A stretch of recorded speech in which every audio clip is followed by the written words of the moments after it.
Halo teman-teman, kembali lagi. Sorry ya, tadi agak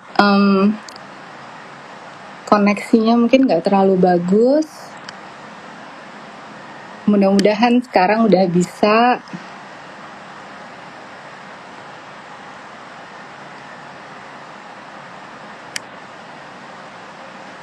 Oke, iya. Sorry ya, mudah-mudahan nih setelah diperbaiki koneksinya, suaranya nggak putus-putus lagi. Hai nak, Hai dia. gimana? Ini Lumayan kayaknya udah lebih baik deh. udah lebih baik ya? Nggak tahu nih, Iya. namanya tumben banget sinyalnya sampai sebegininya. Mm-mm. Mm-mm. Tapi sekarang udah lumayan, suaranya udah lumayan jelas. Udah lumayan jelas yang ini Tia. Oke, oke. Tadi tuh kita lagi, aku udah invite Mbak Dina. Mungkin sebentar Iya, lagi Mbak tunggu Dina. Mbak Dina sebentar. Nah. Tadi kita lagi ngomongin apa ya? Sampai lupa. Tadi keputus makanya Tia nggak kedengeran. Nih, aku ngomong apa ya? Oke, kita cari Mbak Dina dulu nih. Mungkin Mbak Dina Mm-mm. inget. Jadi, pokoknya kalau ngomongin gangguan tidur tuh benar-benar menarik ya. Karena memang, apa ya, Mbak Dina loganya bisa masuk. Belum bisa. Mungkin nanti Mbak Dina kalau udah masuk, kita join ya Mbak Din. Mbak Dina juga Belum. lagi kurang bagus. Sinyalnya juga. Mm-mm. Gitu. Iya, Nek, jadi sambil nunggu Mbak Dina. Maksudnya Oke. kadang-kadang kan kita taunya eh, kita bermasalah atau orang tua kita bermasalah bisa dilihat dari bagaimana pola tidur kita gitu. Karena kadang-kadang untuk menyadari, oh ya, saya ada gangguan kecemasan atau apa tuh, mungkin kita nggak se apa ya, nggak se bisa menyadarinya gitu. Sampai nanti baru seperti misalnya gangguan fisik. Jadi kayak apa sih, Nek? Psikis gitu ya. Jadi mungkin ada yang munculnya dengan gangguan lambung gitu. Ya nggak sih, Nak? Atau yang Iya. tadi itu terus menerus yang tidak bisa disebutkan gitu, tidak bisa dijelaskan penyebabnya, bahkan sudah muncul ke gangguan tidur. Nah, jadi kalau orang-orang muda kan sebenarnya lebih kelihatannya mungkin lebih gampang ya dalam tanda kutip muda kan dia aktif ya nggak sih? Dan biasanya kalau misalnya udah ada ini kan mungkin akan mulai mengganggu kesehariannya gitu. Kalau orang tua tuh kan susah banget ya. Dan kadang-kadang kita juga sebagai anak tuh apa ya menilai orang tua kita nih sebenarnya happy, orang tua kita happy nggak sih gitu ya nak ya. Jadi mungkin caranya nak kita supaya biar gitu sebenarnya orang tua kita nih kondisinya apakah emang mereka dalam kondisi kecemasan atau jangan-jangan malah udah depresi gitu. Gimana nak untuk identifikasinya? Iya.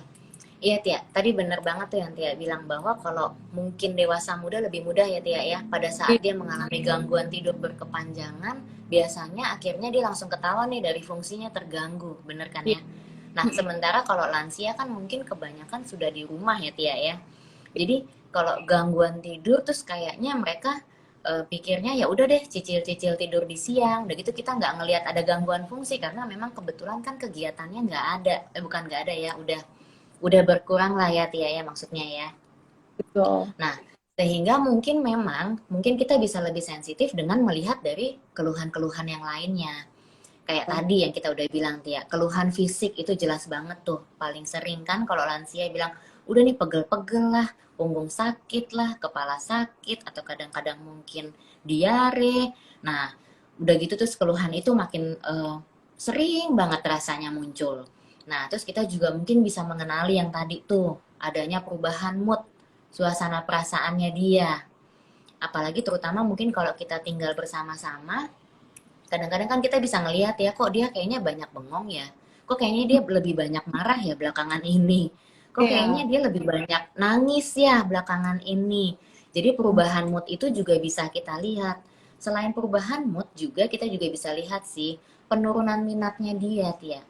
Kadang-kadang mungkin pagi-pagi dia biasa nyiram-nyiram tanaman atau mungkin dia ngapain terus ini kita lihat loh, kok dia duduk-duduk aja kelihatan. Dan dari raut mukanya kan biasa juga kita bisa nilai ya Tia ya. Jadi memang kadang-kadang kalau terhadap lansia mungkin mesti agak lebih sensitif kali ya jadinya ya. Kita melihat ada perubahan seperti apa, nah mungkin kita bisa coba cari tahu nih, ada nggak sih yang membebani pikirannya. Sehingga kita bisa tahu deh, mungkin jadi baseline-nya mungkin bukan cuma gangguan tidur, bukan hanya insomnia, tapi mungkin memang dia ada nih gangguan mental yang dialami. Seperti itu. Ya, mungkin kalau nah Hai, Hai. udah lebih jelas belum Mbak Dina? udah. Asik. Alhamdulillah. Ini apa tadi aku ngobrol kira-kira kan kadang-kadang gangguan tidur bentuknya gitu ya, keluarnya stres nggak tidur, atau mungkin lagi stres gangguan lambung atau sakit kepala, jadi yang muncul lebih gangguan fisik gitu. Nah, Ana udah jelasin kira-kira kalau untuk identifikasi nih keluarga atau orang tua kita mulai ada gangguan cemas atau bahkan depresi tuh dari aktivitas hariannya gitu loh katanya. Jadi Hmm.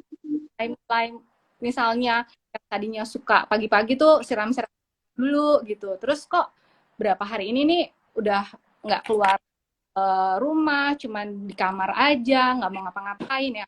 Artinya mungkin itu lebih ke depresi mungkin ya, gangguannya mungkin gangguan mood depresi. Betul, iya. Kalau iya, udah mulai kehilangan minat, udah gitu terus kayaknya kok perasaannya kok kayaknya sedih mulu, sensitif. Terus kelihatan kalau diajak ngomong juga kayaknya tema-temanya udah kayak tema-tema putus asa. Itu kan lebih ke arah-arah gangguan depresi ya sebetulnya ya. Tapi kalau Nah, biar nggak depresi itu apa tuh, Dok? Oh, oke. Iya, Untuk biar bisa, maksudnya biar bisa ngilangin, biar bisa dia tidur nyenyak gitu, itu harus apa gitu? Ada oke. obatnya atau harus minum apa, susu atau harus olahraga everyday gitu? Apa Iya, gimana? iya, sebenarnya sih memang kan kalau ditanya ada obatnya, ya jelas ada obatnya. Cuman kan kalau memang kalau pada lansia sih biasanya kita akan lebih hati-hati sih Mbak Dina untuk ngasih obat. Kita nggak biasanya Iya. mungkin nggak akan langsung-langsung nih kita pilihannya langsung ke obat. Tapi kita biasanya lebih milih ke modifikasi lingkungan ya, lingkungan sama mungkin ya kita biasanya minta support sistemnya lah yang lebih bisa memodifikasinya. Contohnya misalnya, kalau misalnya depresinya ini tampaknya karena kan biasanya kalau orang tua nih penyebab-penyebab depresinya nih lebih ke arah kesepian ya. Anak-anak, cucu-cucu semua udah aktif. Dianya udah mulai mungkin yang tadinya bekerja akhirnya udah nggak bekerja lagi, akhirnya dia mulailah merasakan kesepian. Mulai ngerasa kayaknya kok tujuan kayak udah nggak ada tujuan hidup lagi, apalagi misalnya anak-anaknya udah pada sukses semua gitu, jadi ngerasa kok saya kayak udah nggak ada gunanya lagi. Kadang-kadang pikiran itu yang paling sering muncul tuh.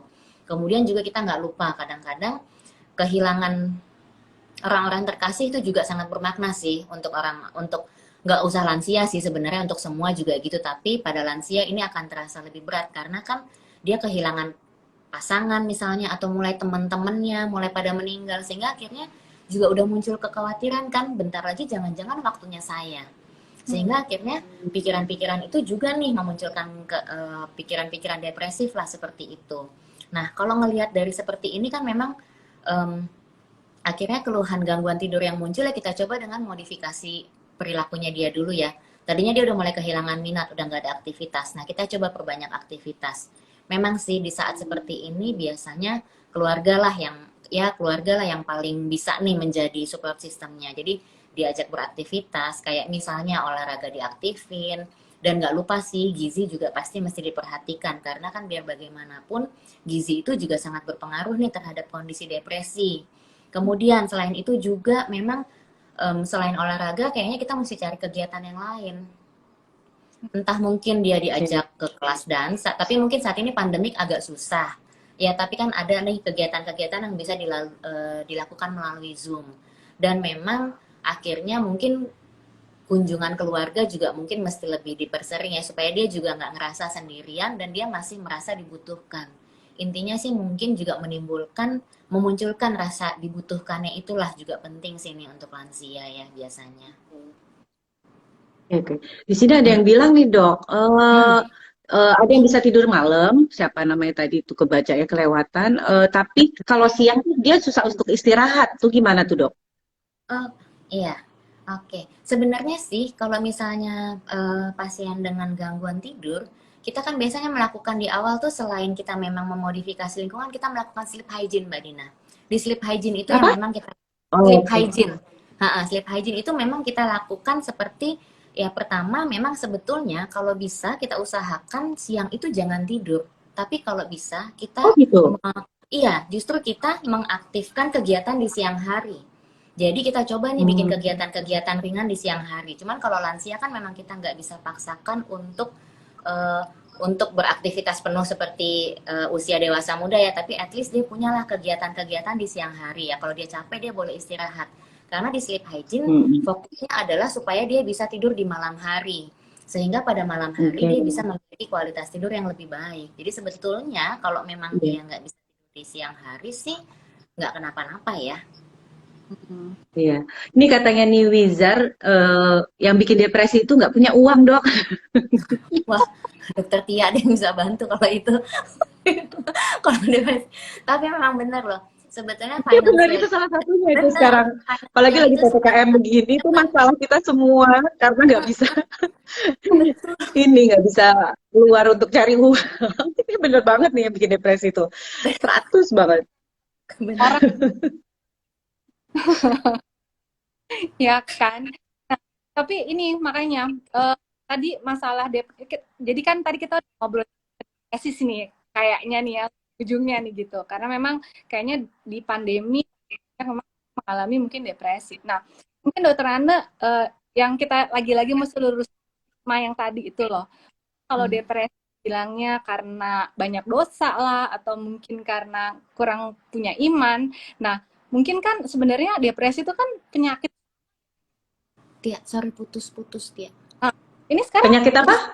Penyakit apa Tia? Sorry, kayak, putus. kayak sakit orang darah tinggi, Oh, kayak sakit Hmm. kayak orang sakit gula.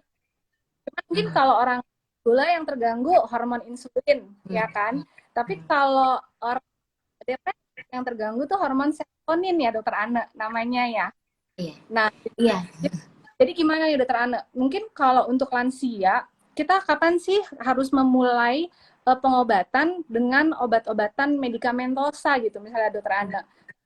Iya, Kita sudah lakukan beberapa apa terapi yang tanpa obatan secara medikamentosa belum berhasil. Nah, itu gimana dokter Ana? iya. Iya benar tuh yang Tia bilang. Jadi kan memang kadang ada orang yang bilang depresi itu itulah ya, banyak yang bilang kayak dihukum lah apa kayak gitu. Tapi sebenarnya kan pada kenyataannya depresi itu sama nih. Penyebabnya ya biopsikososial. Secara biologis benar tuh yang tadi dokter Tia bilang, adanya ketidakseimbangan hormon tuh di otak kita. Ya yang memang paling berperan itu adalah serotonin sehingga memang pada pada dasarnya sih kalau misalnya gangguan depresi ini sudah berkelanjutan ya memang kita mesti kasih obat juga nih walaupun pada lansia. Tapi seperti yang tadi dibilang ya Tia ya bahwa kalau pada lansia itu pasti banyak sekali pertimbangannya. Mungkin em, kita juga pasti mesti ngelihat dulu nih gejalanya. Gejalanya, kemudian juga dari faktor sosialnya juga Tia. Kita lihat apakah dia memiliki support system yang cukup mendukung nih. Kalau misalnya kita lihat nih dia udah kondisinya depresi, keluarganya mungkin sibuk semua dan bukannya nggak peduli, tapi mungkin kurang waktu untuk bisa memberikan perhatian Mbak, lebih nih sama orang tuanya. Terus kemudian dia beneran Mbak. tinggal sendiri. Kemudian kita juga melihat dari tingkat gejalanya juga, Tia. Karena bukannya sedikit pasien lansia yang dengan kondisi depresi juga memiliki keinginan untuk mengakhiri kehidupan, Tia. Walaupun kayaknya em, mungkin masa ya sih kepikiran gitu kita mikirnya kalau orang tua ya, tapi ternyata banyak juga Tia lansia-lansia yang memang ada nih pikiran untuk mengakhiri kehidupan. Sehingga kita Hmm. jadi melihat dari kalau kita mau kalau Tia tanya kapan kita mulai mesti memutuskan kita kasih obatnya, ya itulah kita mesti ngeliat dari fungsinya dia sebagai individu Tia. Kalau pada saat dia sudah sangat terganggu fungsinya sebagai individu, baik fungsinya dia di keluarga, fungsi dia sebagai individu sendiri juga terganggu, ya mungkin kita memang mesti mulai dengan pemberian obat.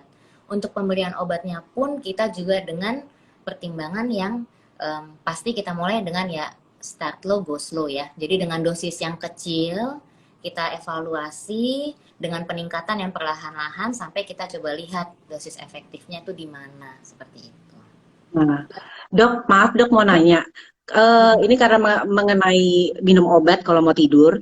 Jadi Mm-mm. ada misalnya minum obatnya tuh minum obat selalu dia kalau misalnya nggak bisa tidur dia minum obat, kalau nggak bisa tidur minum obat, terus Mm-mm. aja tuh ya sampai akhirnya dia mungkin dosisnya akan bisa melebihi gitu karena udah biasa dengan dosis yang segini, akhirnya sampai nggak bisa tidur gitu kan. Jadi dia nambah lagi dosisnya, nambah lagi nambah.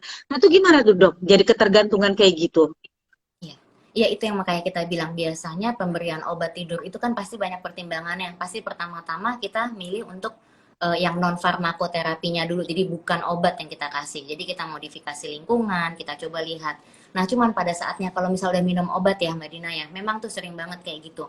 Dan sebetulnya lansia itu juga memiliki kerentanan terhadap kondisi adiksi ya Tia ya. Ya. Apalagi kalau dia dapat obat-obatan tidur seperti itu. Jadi memang kalau misalnya tadi yang Mbak Dina bilang tuh obat tidurnya dinaikin, sebenarnya eh, yang penting adalah pemberian obat itu di dalam pemantauan Mbak Dina.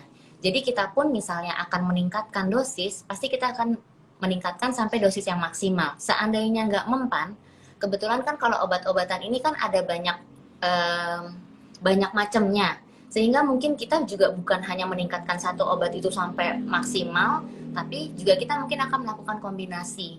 Tapi tetap sih kombinasi antara obat sama yang non farmakonya tetap kita cari karena kan intinya sebetulnya untuk menangani gangguan tidur biasanya sih kita mesti cari tetap core problemnya apa. Kemudian kalau penggunaan yang udah ningkat sampai seperti ketergantungan seperti itu, mungkin kan jatuhnya dia bukan gangguan tidur ya, mungkin dia udah jatuhnya jadi adiksi, udah ketergantungan obat dan Ya, terapinya pun, iya dan iya, terapi pun akan berganti jadinya, bukan lagi obat tidur, iya. obatnya untuk Iya, ketergantungan. mungkin mungkin dari dokter resepnya udah begini, tapi nggak bisa juga. Akhirnya dia ganti merek yang lain yang lebih tinggi gitu kan ya. Jadinya Iya, akhirnya mempunyai dua ketergantungan, nggak bisa tidur betul, sama masalah obat ya.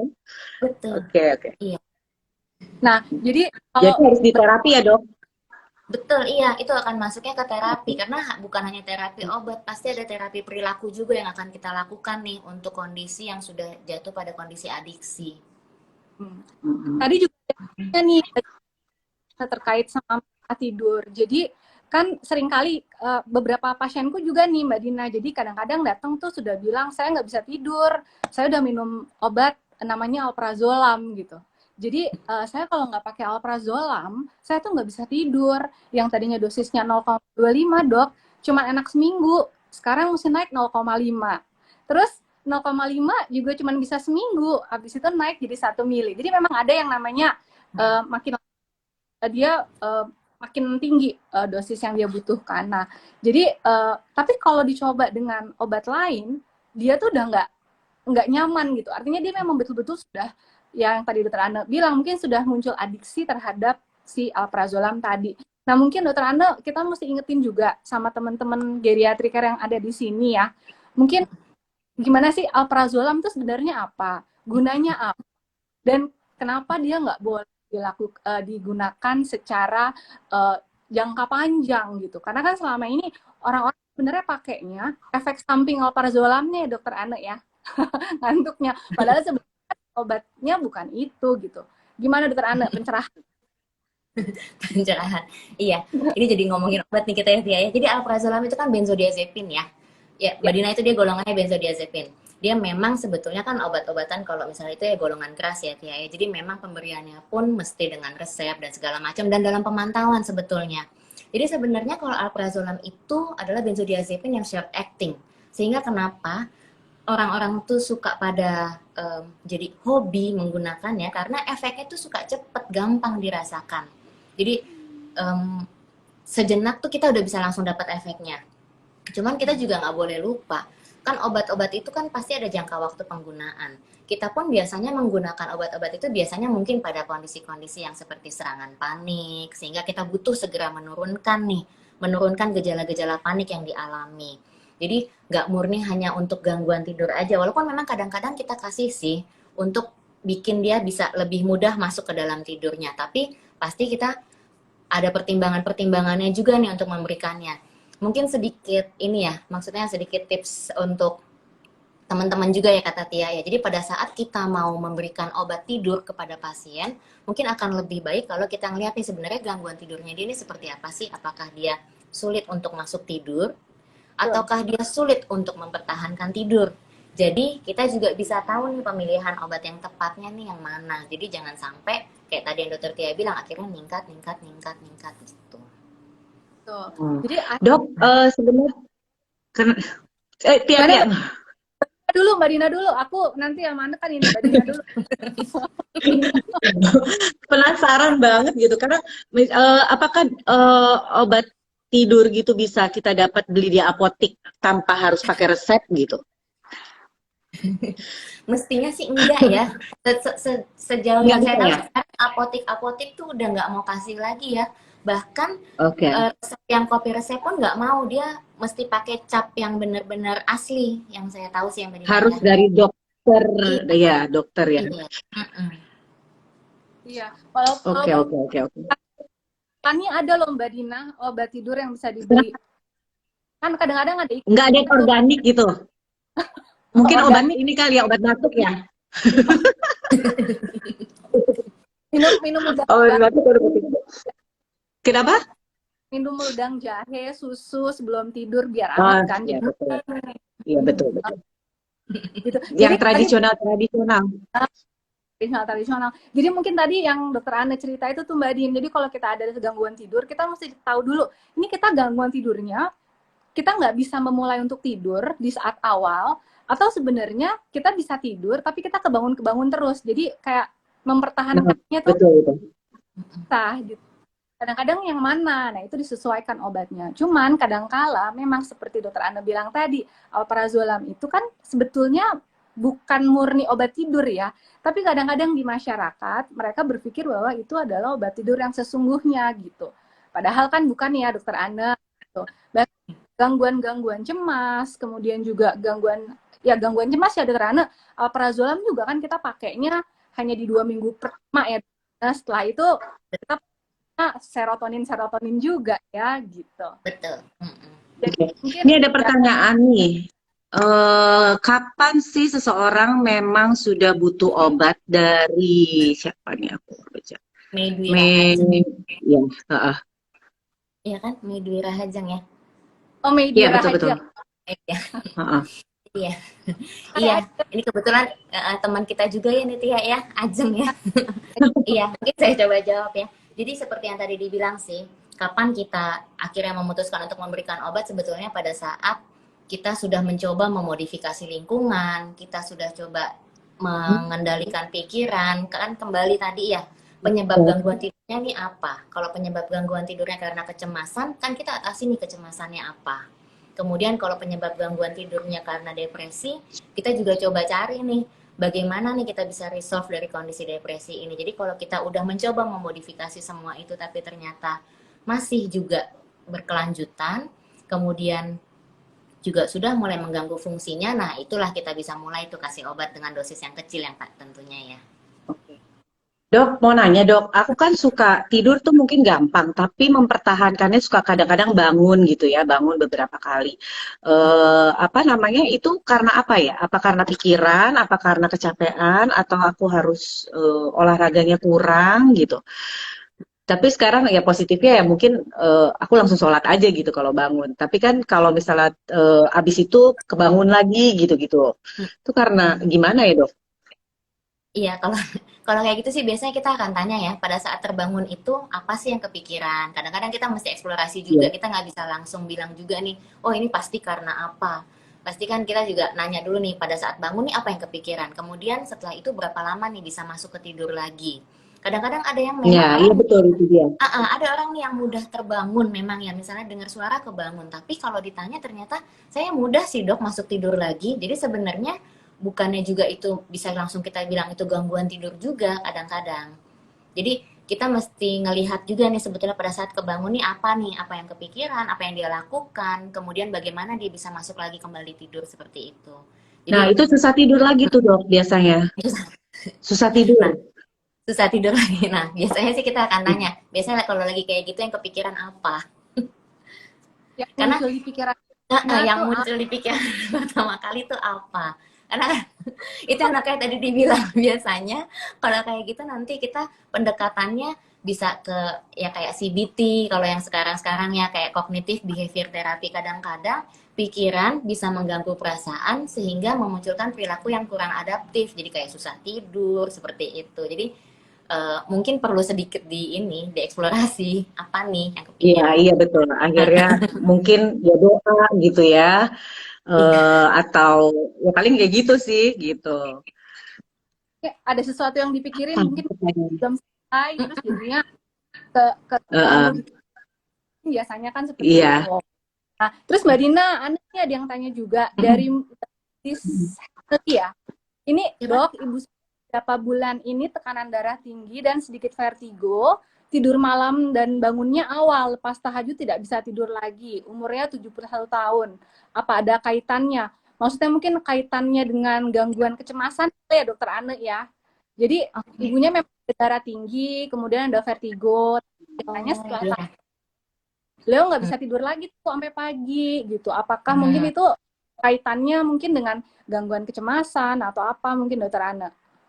Iya, itu sih bisa bisa macam-macam ya Dokter Tia ya. Tapi kan Dokter Tia sendiri tahu ya, kadang-kadang kan vertigo sama hipertensinya juga mungkin perlu diatasi dulu nih. Intinya kan keluhan fisiknya perlu kita atasi dulu nih dengan benar. Kalau sudah teratasi dengan baik, barulah kita mulai memikirkan ke arah gangguan mental. Kan tetap nomor satunya kita fisiknya dulu. Jangan-jangan kalau tadi dibilang vertigo atau hipertensi kan kita nggak tahu. Jangan-jangan mungkin vertigonya belum teratasi dengan benar. Bisa jadi kan itu juga mengganggu mengganggu tidurnya. Namun kalau misalnya nih ternyata udah diobatin dan gejala-gejalanya sebetulnya sudah nggak ada, ya mungkin kita bisa nih mulai eksplorasi. Jangan-jangan dia khawatir nih dengan penyakit-penyakit yang dialami. Sehingga akhirnya mungkin bisa juga nih jatuh ke dalam gangguan cemas. Kadang-kadang juga mungkin kalau dia udah khawatir berlebihan kan juga kita nggak bisa pungkiri bisa aja sih dia depresi juga mungkin ya maksud saya ya. Mm-mm. Kadang Oke, jadi justru tipsnya kalau mau, kenapa gimana Mbak? Mbak Dina? Kenapa Tia? Nggak Nggak, dengar. nggak apa-apa, Kenapa Ti? nggak apa-apa. Mbak Dina duluan aja. Silakan. Mbak Dina dulu. Nggak, jadi kalau misalnya, jadi tuh daripada minum obat, tipsnya untuk tidur bisa nyenyak segala macam itu mungkin harus gimana nih dok? Harus minum yang hangat-hangat dulu atau apa gitu? Iya, sebenarnya tips untuk tidur itu seperti yang tadi nih, yang namanya sleep hygiene. Jadi pertama, kita usahakan pada saat mau masuk ke tidur, handphone, TV, pokoknya screen itu semuanya udah nggak ada lagi. Karena itu pertama yang Ya, paling mengganggu. Kemudian kita juga sebelum tidur kalau bisa usahakan perut jangan kosong. Tapi juga bukan makan oke. berat. Biasanya kita bilang makan kecil, setidaknya 2 jam sebelum tidur. Jadi jangan kelaparan, tapi juga jangan terlalu full. Kemudian juga kita yang pasti olahraga, gizi yang baik, kemudian perbanyak aktivitas fisik di siang pagi dan siang hari supaya dia malam harinya juga bisa lebih mudah tidur. Kemudian modifikasi lingkungan. Modifikasi lingkungan memang biasanya kita sesuaikan dengan kenyamanan orang itu sendiri ya. Jadi suasana kamar seperti apa yang membuat dia jadi lebih nyaman. Ya misalnya dia sukanya redup ya kita bikin redup, kemudian juga kita bikin suasana misalnya dia suka adem ya kita bikin adem.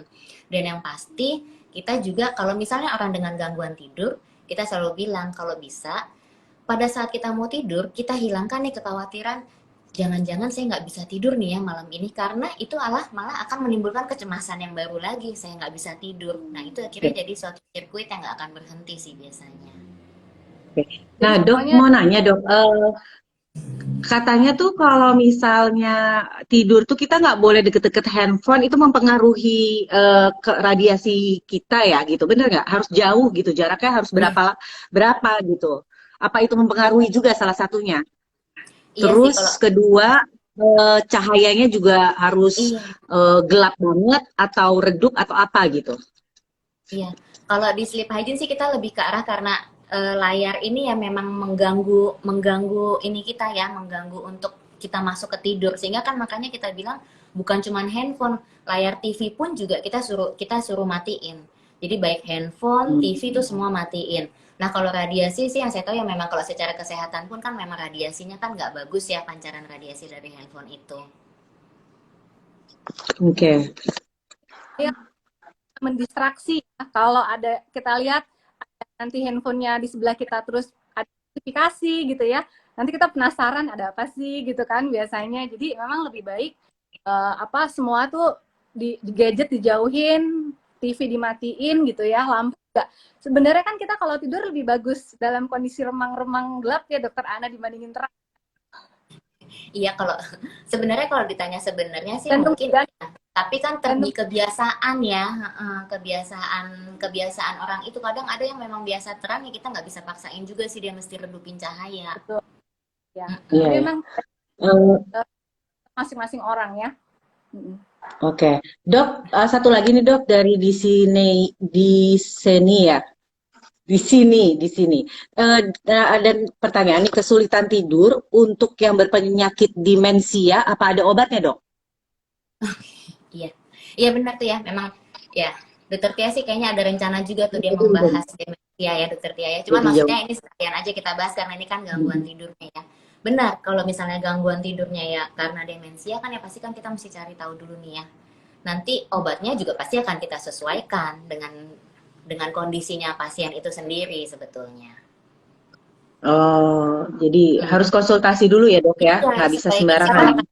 kalau Dan terkait demensia ya Mbak Dina, jadi mm-mm. kalau kita udah kompleks dan memang kadang-kadang kita mesti lihat dulu gimana per individu gitu loh Mbak Dina, jadi kita lihatnya gitu. Jadi kalau ada demensia tuh memang sudah sesuatu yang lebih serius lagi gitu ya Dokter Anne. Jadi kita betul-betul mesti identifikasi dan evaluasinya lebih dalam lagi. Nah, Dokter Anne, Mbak Dina, ini ada guru kita nih Dokter Anne, Dokter Irsan Hasan. Nah, Dokter Irsan tanya nih sama Ane. Tandanya mana ya Dokter Irsan? Kata Dokter Irsan, ibu tuh udah lama minum obat Zolmia supaya Oh, bisa tidur. Nah, Zolmia ini boleh nggak sih diminum untuk long life, seumur hidup? Gimana, Nek? oke, iya. Iya, Dokter Irsan. Saya coba kita coba jawab ya. Sebenarnya sih Zolmia ini kan eh, termasuk golongan yang cukup aman ya Tia ya untuk obat tidur. Tapi kalau misalnya emang dibilang boleh nggak seumur hidup, ya tergantung gejalanya juga sih. Kalau bisa kan seperti yang tadi dibilang ya, dengan pemberian obat kita coba cari tahu nih kenapa sih kok sampai nggak bisa tidur, sampai butuh obat terus-terusan seperti itu. Cuman kalau ditanya untuk penggunaan jangka panjang sih, sejauh ini selama dosisnya masih sesuai dan tidak ada peningkatan yang berlebih dan tidak melewati dosis maksimal, ya masih boleh kita berikan. Tapi sambil tetap kita evaluasi, kalau bisa kan kita kurangi obat-obatan seperti itu. Jadi insya Allah masih golong yang cukup aman ya. Walaupun memang sebisa mungkin kita dari polis pada early. Jadi mau masih kurangi obatnya ya kita kasih obat gitu ya. Nah, Mbak Dina, jadi ini kan kita nih sebentar lagi selesai nih ya, beberapa menit lagi. Alhamdulillah teman-teman banyak yang ikut, banyak juga yang tanya. Kelihatannya memang karena mungkin materinya lumayan apa ya, lumayan ya dan sehari-hari banget gitu. Nah, jadi mungkin sedikit kita kasih apa ya, konklusi mungkin ya Mbak Dina, Ane gitu, bahwa memang nomor satu apabila mungkin teman-teman atau orang tua dari teman-teman kita gitu ada yang merasakan gejala-gejala yang dokter lakukan, satu mungkin sudah mulai ada kehilangan minat atau adanya perubahan perilaku yang tadinya mungkin orangnya periang terus jadi pendiam, kemudian adanya gangguan pola makan ya, memang dulu nggak sih masalah-masalah fisik lain, karena kalau memang dia ada misalnya ada infeksi, kadang-kadang tidak memperlihatkan gejala demam, dan lain-lain. Justru itu yang memang muncul. Jadi kapasitas fungsionalnya turun dulu gitu. Nah, jadi kalau udah ada gejala-gejala seperti ini, sebaiknya langsung dikonsultasikan ya ke dokter dan apakah memang ada masalah fisik penyakit tertentu gitu. Tapi kalau ternyata tidak ada, semua baik, artinya kita juga harus memikirkan masalah mentalnya gitu ya. Jangan sudah jatuh ke dalam kondisi depresi. Apalagi kalau misalnya memang itu semua diikuti dengan gangguan tidur yang memang cukup bermakna ya gitu. Itu kan lama-lama quality of life orang kalau mulai gangguan tidur tuh pasti akan turun gitu. Dan yang paling serem sih kalau yang tadi kata dokter Ana tuh ya udah ada pikiran-pikiran suicide ya. Nah, itu harus segera diobati. Artinya kalau orang udah ada punya pikiran suicide, kita udah nggak bisa lagi pakai modifikasi gaya hidup ya dokter Anne. Serotonin harus jadi intinya nggak usah ragu untuk berobat ke psikiater, ya nggak? Untuk ngomongin masalah gangguan kita karena itu nggak tabu kok dan itu memang bukan karena bukan kurang iman, bukan karena nggak bersyukur, tapi memang ada masalah hormonal di dalam badan kita yang harus diatasi. Bener karena Mbak Dina ya, gitu. Jadi mungkin aku rasa take home message-nya aku sih untuk hari ini supaya lebih banyak aware, terus mereka mau dan dapat terapi yang tepat dan mereka bisa jadi yang bahagia. Ya, Mbak Dina? Iya betul, betul banget. Nggak usah malu-malu. Berarti sesuatu kayak begitu kita harus ada yang perlu diperbaiki gitu. Jadi lebih baik kita cari solusi dan bisa diatasi lebih awal daripada terlambat gitu kan? Terlambat. Jadi persepsi itu harus kita hilangkan. Gitu bahwa kalau ke psikiater yang tabu, oh enggak, kali psikiater kan ya. Iya betul. Ada masalah neurosis, ada psikosis. Kalau yang kita bicarakan ini adalah masalah neurosis Mbak Dina. Gitu. Kalau psikosis yang orang bilang yang bilang itu ya yang orang gila lah, yang sebenarnya kan itu juga bukan kata-kata yang baik ya gitu. Jadi itu betul. Gimana Mbak Din? Iya, mendingan kita nanya dengan yang lebih profesional gitu daripada kita bertanya ini bertanya itu tapi nggak ada jawabannya gitu kan? Iya. Jadi harus kita tanya dengan orang yang lebih ahlinya gitu. Iya, dan itu untuk orang yang dengan gangguan mental membuka diri itu kan sulit ya Mbak Dina. Jadi dan tahu bahwa itu bukan sesuatu yang aneh lah, itu ada gangguan. Iya, betul. Memang ada gangguan pada masalah hormonal gitu ya. Karena kalau memang serotoninnya rendah sekali ya Mbak Dina, mau kita kasih cognitive behavior terapi kayak apapun, tetap aja agak sulit ya Mbak ya. Ya nggak sih? Iya betul. Biasanya masih kita perbaiki dulu. Tuh, serotoninnya harus ditambah.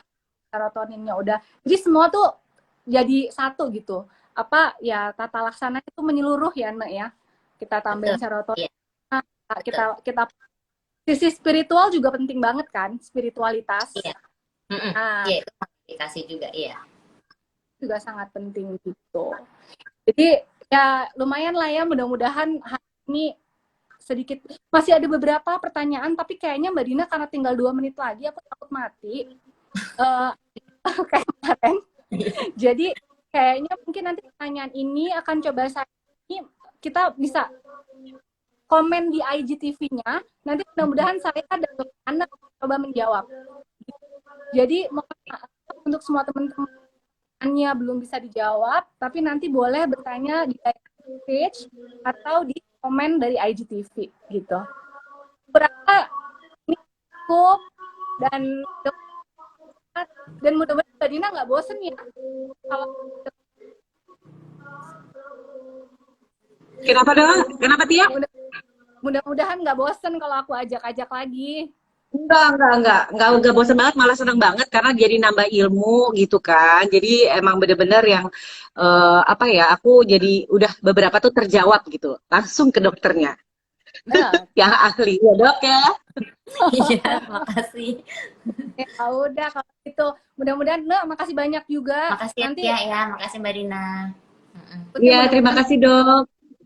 Bisa di live lagi soal demensia ya yang kita rencanain itu mudah-mudahan.